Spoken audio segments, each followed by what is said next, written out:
Practical papers में आप अपने 10 से 15 मिनट सेव कर सकते हैं अगर ये कैलकुलेटर ट्रिक्स आपको पता हो। तो बेसिक से लेकर एडवांस तक सभी कैलकुलेटर ट्रिक्स हम सीखने वाले हैं आज के सेशन में। तो नमस्कार दोस्तों, क्या हालचाल है आप सभी के। मैं हूं सीए रोहित चीपड़ एंड स्वागत है आपका हमारे आज के इस इम्पॉर्टेंट सेशन में, जहां पर हम आपके साथ शेयर कर रहे हैं कुछ इम्पॉर्टेंट कैलकुलेटर ट्रिक्स जिनको आप एग्जाम में फॉलो करके अपना टाइम सेव कर सकते हैं। एंड इस सेशन के अंदर इन कैलकुलेटर ट्रिक्स को हम लाइव कैलकुलेटर पर सीखने वाले हैं, ताकि आप भी हमारे साथ इन ट्रिक्स की प्रैक्टिस कर सकते हैं। तो आज के सेशन में आपको फॉर्मेट थोड़ा डिफरेंट दिख रहा होगा। इस साइड पर आपको हमारा कैलकुलेटर विजिबल होगा, जिसके ऊपर लाइव हम आपको कैलकुलेटर ट्रिक्स करके दिखाएंगे। तो चलते हैं, स्टार्ट करते हैं आज के सेशन को। तो सेशन के अंदर सभी कैलकुलेटर ट्रिक्स को हम लोग डिटेल में समझेंगे और लाइव एग्जांपल लेंगे हमारे कैलकुलेटर के ऊपर। हमने एएफएम का यहाँ पर एग्जांपल लिया है कि एएफएम के पेपर में कौन कौन से सिनारियो बनते हैं एंड उन सिनारियो को आप इजीली कैलकुलेटर पर किस तरह से सॉल्व करके अपना टाइम सेव कर सकते हैं।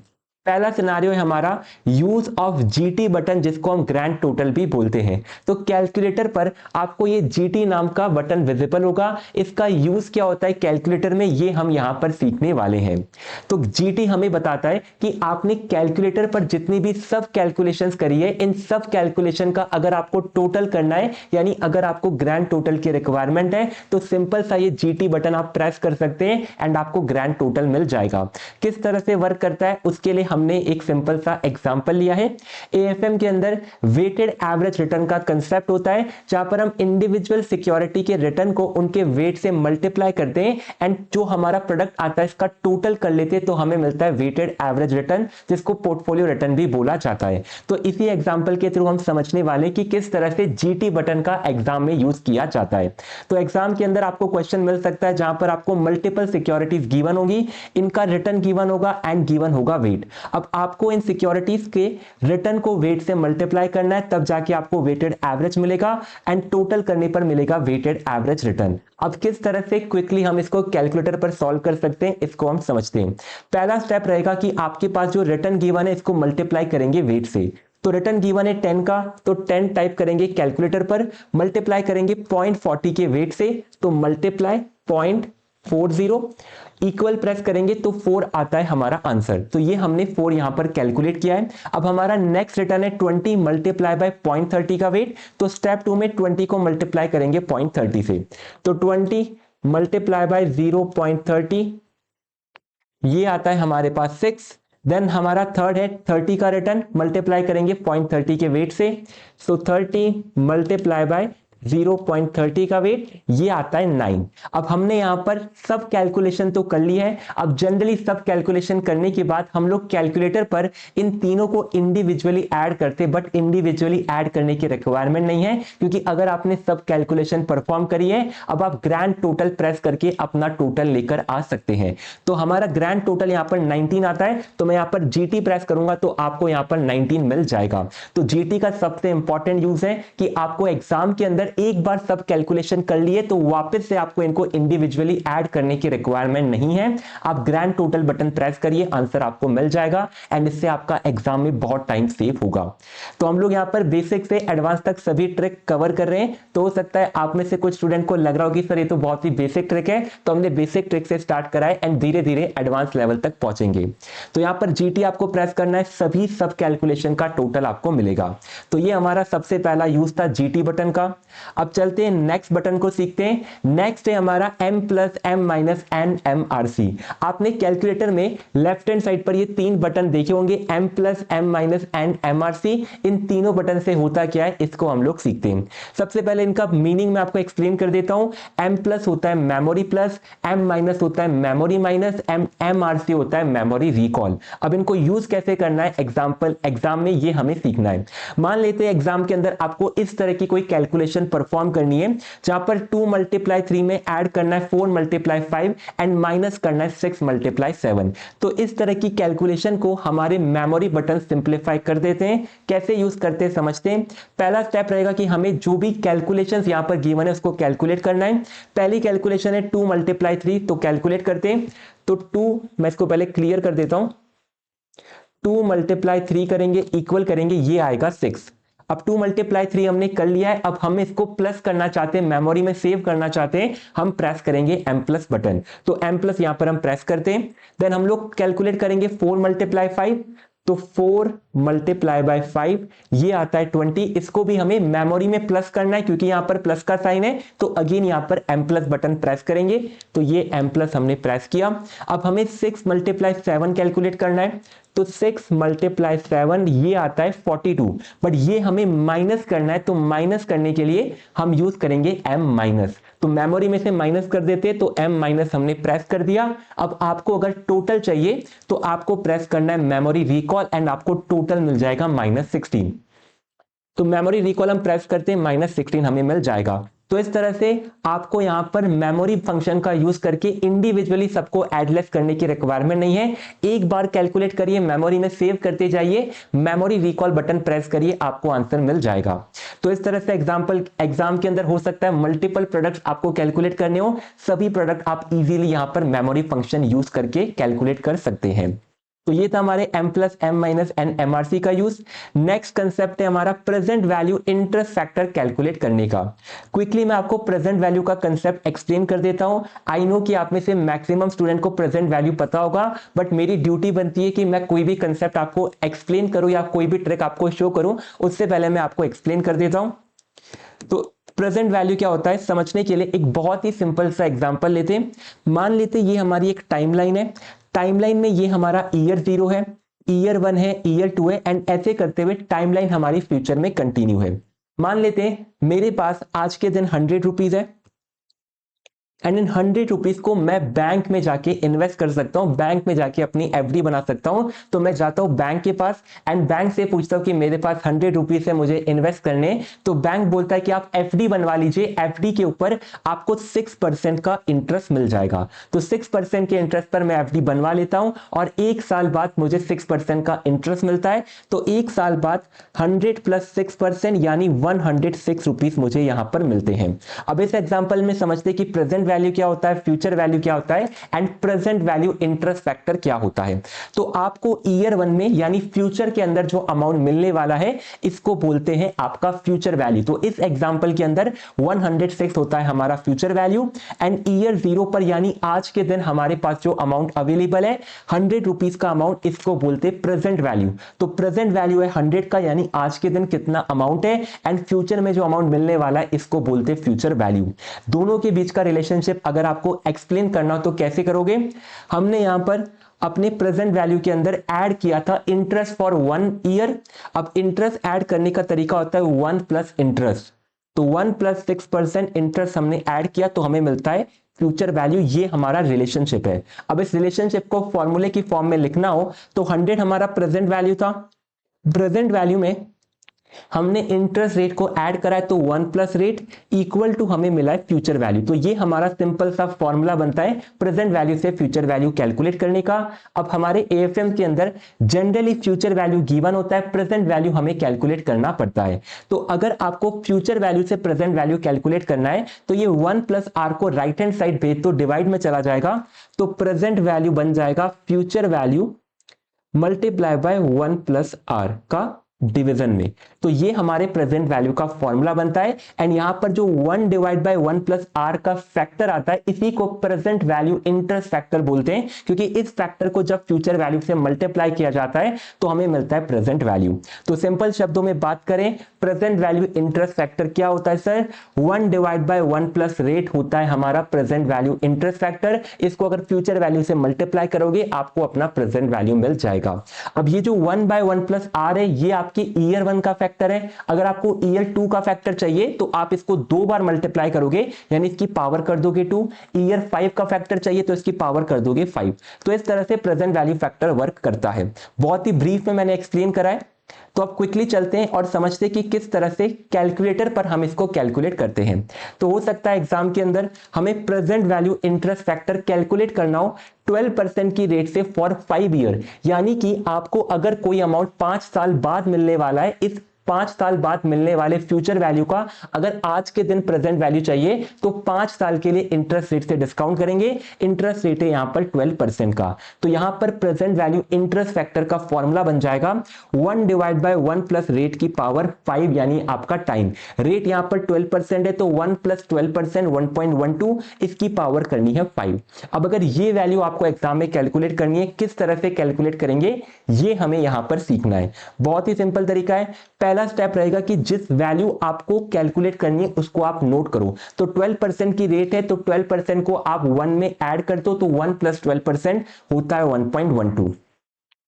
कैलकुलेटर पे टाइप करेंगे 1.12। देन सेकंड स्टेप पे आपको प्रेस करना है डिवाइड, तो डिवाइड प्रेस करेंगे। अब यहां पर हम इसकी पावर 5 करना चाहते हैं तो इक्वल टू प्रेस करेंगे 5 टाइम, तो 1 2 3 4 5, तो 5 टाइम प्रेस करने पर हमें मिलता है 0.5674, तो यही हमारा 0.567 आता है प्रेजेंट वैल्यू।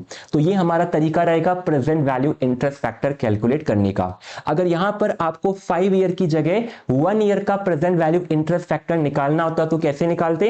आप अगेन टाइप करते अपना इंटरेस्ट फैक्टर 1.12, डिवाइड दबाते और आपको केवल एक ही बार यहां पर डिवाइड करना है तो प्रेस करते इक्वल टू। तो ये फर्स्ट ईयर का प्रेजेंट वैल्यू इंटरेस्ट फैक्टर है। सेकंड ईयर का चाहिए तो वापस से इक्वल टू दबाइए, ये आपका सेकंड ईयर का है। थर्ड ईयर के लिए वापस, फोर्थ के लिए वापस एंड फिफ्थ के लिए वापस, आपको मिलेगा 0.567। तो ये हमारा present value interest factor calculation है। चलते नेक्स्ट ट्रिक के ऊपर। नेक्स्ट है present value annuity factor calculate करना। प्रेजेंट वैल्यू एन्युटी फैक्टर का यूज क्या होता है? तो एएफएम के अंदर जब भी हम कुछ क्वेश्चन सॉल्व करते हैं जहां पर हमें फ्यूचर के ईयर्स का कैश फ्लो गिवन होता है एंड फ्यूचर के ईयर का कैश फ्लो कांस्टेंट रहता है ओवर द ईयर, उस केस में प्रेजेंट वैल्यू एन्युटी फैक्टर काम में आता है। एक सिंपल सा एग्जांपल मैं आपको देता हूं, इसको एक बार क्लियर करते हैं। मान लेते हैं कि हमने एक प्रोजेक्ट स्टार्ट किया है। प्रोजेक्ट है हमारा कैलकुलेटर मैन्युफैक्चर करने का। अब कैलकुलेटर हम लोग मैन्युफैक्चर कर रहे हैं तो हमने आज के दिन कुछ इन्वेस्टमेंट किया होगा। तो यहां पर ये हमारी टाइमलाइन है। ईयर 0 पर हमने मान लेते हैं कि 500 रुपीज का इन्वेस्टमेंट करा है। अब जो 500 का इन्वेस्टमेंट हमने करा है इससे हमें ओवर द ईयर रिटर्न मिलता रहेगा एंड हर साल हमें सेम ही रिटर्न मिलने वाला है। 5 साल तक हमें रिटर्न मिलेगा। तो year 1, year 2, year 3, year 4 and year 5, पांचों साल सेम रिटर्न मिलेगा। मान लेते हैं हमें हर साल 200 रुपीज का रिटर्न मिलने वाला है। तो हर साल 200 रुपीज का रिटर्न मिलेगा। अब ये जो रिटर्न मिलेगा फ्यूचर में मिलेगा। अगर आज के दिन प्रेजेंट वैल्यू चाहिए तो हमें डिस्काउंट करना होगा। डिस्काउंटिंग रेट हमारा 12% का अज्यूम करते हैं, तो 12% से इनको डिस्काउंट करेंगे। तो 200 को हम लोग डिस्काउंट करेंगे 1 साल के लिए। अगेन 200 हमें सेकेंड ईयर पर मिलेंगे तो इसको डिस्काउंट करेंगे 2 साल के लिए। थर्ड ईयर पे जो अमाउंट मिलेगा इसको 3 साल के लिए डिस्काउंट करेंगे। फोर्थ ईयर के अमाउंट को फोर्थ ईयर से एंड फिफ्थ ईयर के डिस्काउंट को 5 साल से डिस्काउंट करना पड़ेगा। तो इस तरह से हम लोग 200 के सिंगल अमाउंट को, सेम अमाउंट को मल्टीपल टाइम डिस्काउंट कर रहे हैं। तो इसीलिए हमें यहां पर प्रेजेंट वैल्यू एन्युटी फैक्टर की रिक्वायरमेंट पड़ती है। प्रेजेंट वैल्यू एन्युटी फैक्टर हमें यह बोलता है कि अगर आपने इस फैक्टर से आपके कांस्टेंट अमाउंट से मल्टीप्लाई कर दिया तो आपको ओवर द ईयर्स का प्रेजेंट वैल्यू एक साथ मिल जाएगा। मैथमेटिकल फॉर्मूला के अंदर हम लोग अभी नहीं जा रहे हैं, but present value interest factor अगर 12% 5 ईयर आपको कैलकुलेट करना हो, इसका मतलब 5 साल तक ईयर 1 से लेके ईयर 5 तक जितने भी आपके पीवीआईएफ है इनका हमें सम कैलकुलेट करना है। तो ईयर 1 का पीवीआईएफ यानी प्रेजेंट वैल्यू इंटरेस्ट फैक्टर क्या होगा? 1 डिवाइड बाय 1 प्लस रेट की पावर 1। रेट यहां पर 12% है तो 1 डिवाइड बाय 1.12। ईयर 2 का पीवीआईएफ होगा 1 डिवाइड बाय 1 प्लस रेट की पावर 2। रेट यहां पर 12% है तो 1 डिवाइड बाय 1.12 की पावर 2। सेम अप्लाई होगा ईयर 3, ईयर 4 एंड ईयर 5 पे। इन सभी का सम करना है तो सम कैसे करेंगे ये हमें यहां पर सीखना है। तो बहुत सिंपल सा तरीका है। सबसे पहले 1.12 टाइप करेंगे कैलकुलेटर पे। 1.12 टाइप करने के बाद डिवाइड प्रेस करना है। डिवाइड प्रेस करने के बाद जैसे ही इक्वल टू प्रेस करते हमें ईयर 1 का प्रेजेंट वैल्यू इंटरेस्ट फैक्टर मिलता है। अगेन प्रेस करेंगे तो ईयर 2 का, अगेन प्रेस करेंगे ईयर 3 का, अगेन प्रेस करेंगे ईयर 4 एंड अगेन प्रेस करेंगे ईयर 5। तो 5 साल के इंटरेस्ट फैक्टर हमें दिख गए हैं एंड हमने जितनी बार इक्वल टू प्रेस कराए हमने सब कैलकुलेशन करी है। अगर सब कैलकुलेशन का टोटल करना है तो ग्रैंड टोटल प्रेस कर दो। तो यहां पर आपका स्टेप 4 आता है जीटी प्रेस करने का। जीटी प्रेस करते ही आपको मिल जाएगा प्रेजेंट वैल्यू एन्युटी फैक्टर 3.604। तो ये हमारा पीवीएएफ कैलकुलेट करने का तरीका रहता है। अब नेक्स्ट है हमारा कैलकुलेशन ऑफ सिंपल पावर। तो अभी तक जो भी डिस्कस किया बहुत ही बेसिक था, आई नो कि मैक्सिमम पार्ट आपको पता होगा, बट मेरी ड्यूटी बनती है आपको एक्सप्लेन करना, क्योंकि किसी स्टूडेंट को अगर नहीं पता है तो उसके लिए ये चीज बेनिफिशियल रहने वाली है। बट ये वाला पार्ट आपके लिए भी इंपॉर्टेंट है कि किस तरह से हम सिंपल पावर कैलकुलेट करते हैं। अगर 5 की पावर 4 आपको कैलकुलेट करना हो, यानी 5 को आपको 4 टाइम मल्टीप्लाई करना है, तो 5 मल्टीप्लाई 5 मल्टीप्लाई 5, अगर ये आपको कैलकुलेट करना हो तो किस तरह से आप कैलकुलेट कर सकते हो। पहला तरीका तो बहुत ही सिंपल है कि आप 5 मल्टीप्लाई 5 मल्टीप्लाई 5 मल्टीप्लाई 5 इस तरह से कैलकुलेट करते रहो। दूसरा तरीका है आपका शॉर्टकट तरीका। अब शॉर्टकट तरीका क्या है, हम लोग सबसे पहले बेस टाइप करेंगे, बेस है हमारा 5, तो बेस हमने टाइप कर दिया। अब मल्टीप्लाई प्रेस करेंगे, तो मल्टीप्लाई हम प्रेस कर रहे हैं। अब हमें पावर यहां पर 4 टाइम करनी है, तो इक्वल टू प्रेस करोगे तो पावर हो जाएगी 2 टाइम। पावर 3 टाइम करने के लिए अगेन इक्वल टू प्रेस करो, तो ये हो गई पावर 3 टाइम। पावर को 4 टाइम करना तो अगेन इक्वल टू प्रेस करो, तो यहां पर पावर हो चुकी है 4 टाइम। तो इक्वल टू प्रेस करेंगे 3 टाइम्स तक, तो हमें मिल जाएगी 5 की पावर 4 625। तो ये हमारा सिंपल पावर कैलकुलेट करने का तरीका है। अगर 5 की पावर 10 कैलकुलेट करना है तो 5 प्रेस करो, मल्टीप्लाई प्रेस करो और इक्वल टू प्रेस करेंगे हम 9 टाइम, तब जाके 5 की पावर मिलेगी 10 टाइम। इस तरह से हम लोग सिंपल पावर कैलकुलेट करते हैं। अब आता है हमारा कंसेप्ट डर्टी पावर या फिर फ्रैक्शनल पावर का। डर्टी पावर क्या होती है, तो जब भी आपको बेस की पावर फ्रैक्शनल फॉर्म में गिवन होती है हम इसको डर्टी पावर बोलते हैं। जैसे इस एग्जांपल के अंदर अगर 625 की पावर 1/4 करनी है तो 1/4 आपका फ्रैक्शनल है, इसको बोलते हैं डर्टी पावर। 1/4 को आप यहां पर बोल सकते हैं कि यह आपका क्वाड्रेटिक रूट है। जैसे आपने स्क्वायर रूट पढ़ा होगा, आपको कैलकुलेटर में स्क्वायर रूट दिखता भी है, स्क्वायर रूट पढ़ा होगा, क्यूब रूट आपने पढ़ा होगा। 1/4 का मतलब होता है क्वाड्रेटिक रूट, यानी आपको 4 बार यहां पर अंडर रूट करना पड़ेगा। अब किस तरह से कैलकुलेट करते हैं इसको हम सीखते हैं। इंपॉर्टेंट पार्ट है ये वाला। सबसे पहले बेस का वैल्यू आपको टाइप करना है। बेस का वैल्यू है 625। 625 टाइप करने के बाद आपको अंडर रूट प्रेस करना है 12 टाइम्स। तो अंडर रूट हम यहां पर 12 टाइम प्रेस कर रहे हैं, तो 1 2 3 4 5 6 7 8 9 10 11 12। सर अंडर रूट क्यों प्रेस कर रहे हो आप 12 टाइम? हम अंडर रूट इसीलिए प्रेस कर रहे हैं ताकि हम एक इनसिग्निफिकेंट नंबर तक पहुंच जाए, जो कि आपका 1/12 की पावर 2 जो होता है, इतना नंबर आपको मिल सके।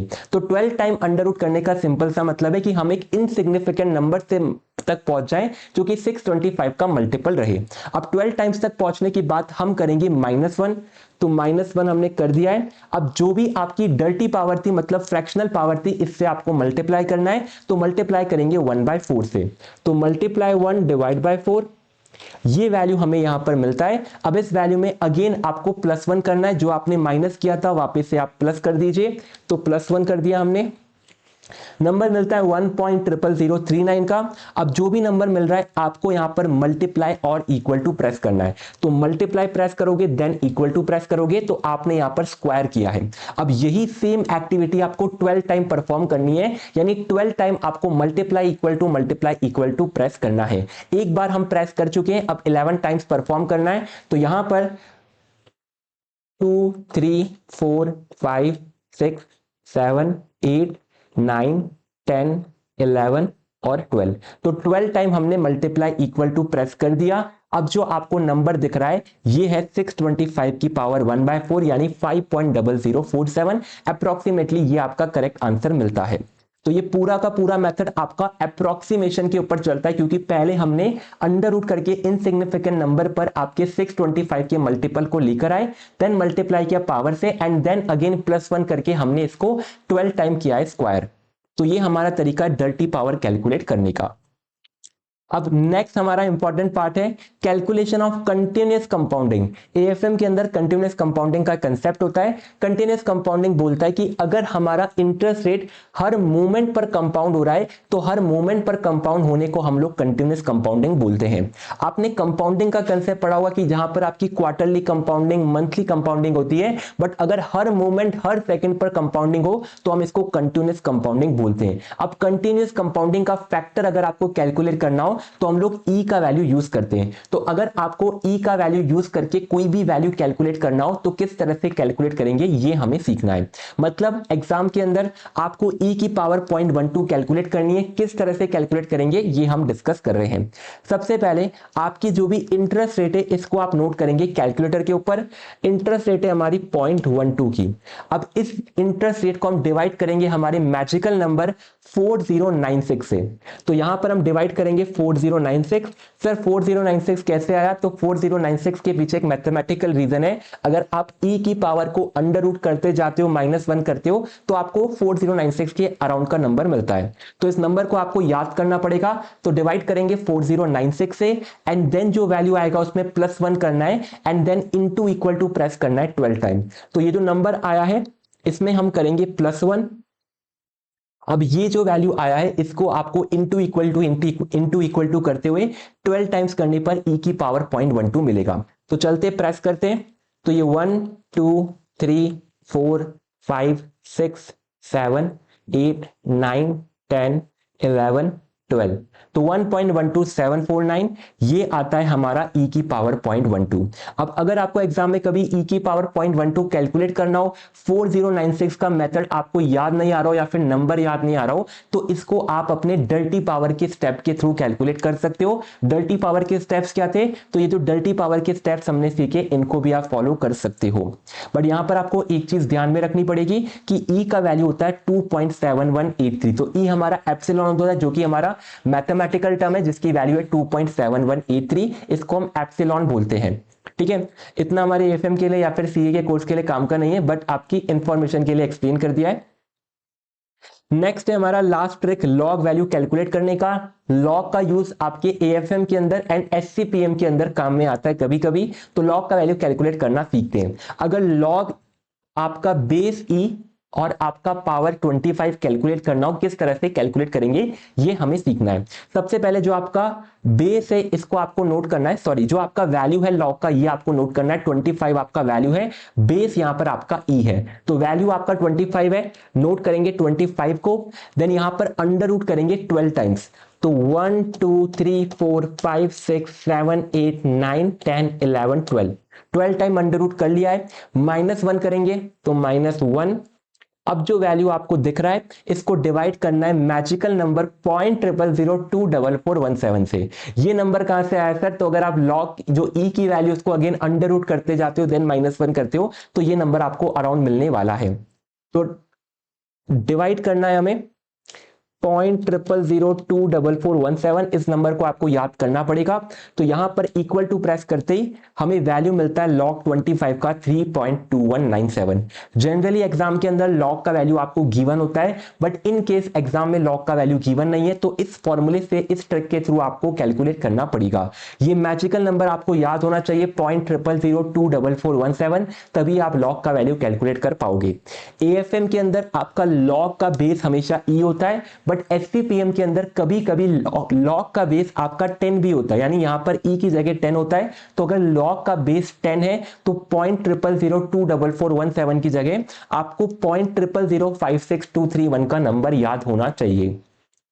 तो ये हमारे लॉग वैल्यू कैलकुलेट करने का तरीका था। तो सभी कैलकुलेटर ट्रिक्स हमने सीख ली है। इसके अलावा आपको और कोई कैलकुलेटर ट्रिक्स पता हो जो कि स्टूडेंट के लिए यूजफुल हो सकती है तो कमेंट सेक्शन में आप हमें बता सकते हैं। आपके पास कौन सा कैलकुलेटर का मॉडल है एंड उसके ऊपर ये ट्रिक्स काम कर रही है या नहीं कर रही वो भी आप बता दीजिए, ताकि अगर आपको कोई दूसरा वीडियो चाहिए होगा दूसरे कैलकुलेटर के मॉडल पर तो वो भी हम आपके लिए लेकर आ जाएंगे। आपका जो भी फीडबैक रहता है, जो भी आपको यहां से लर्निंग मिली है, कमेंट सेक्शन में जरूर बताइए। आज के सेशन में बस इतना ही। मिलते हैं आपके साथ नेक्स्ट सेशन में। तब तक इस वीडियो को लाइक कर दीजिए एंड मिलेंगे आपके साथ किसी और सेशन के अंदर।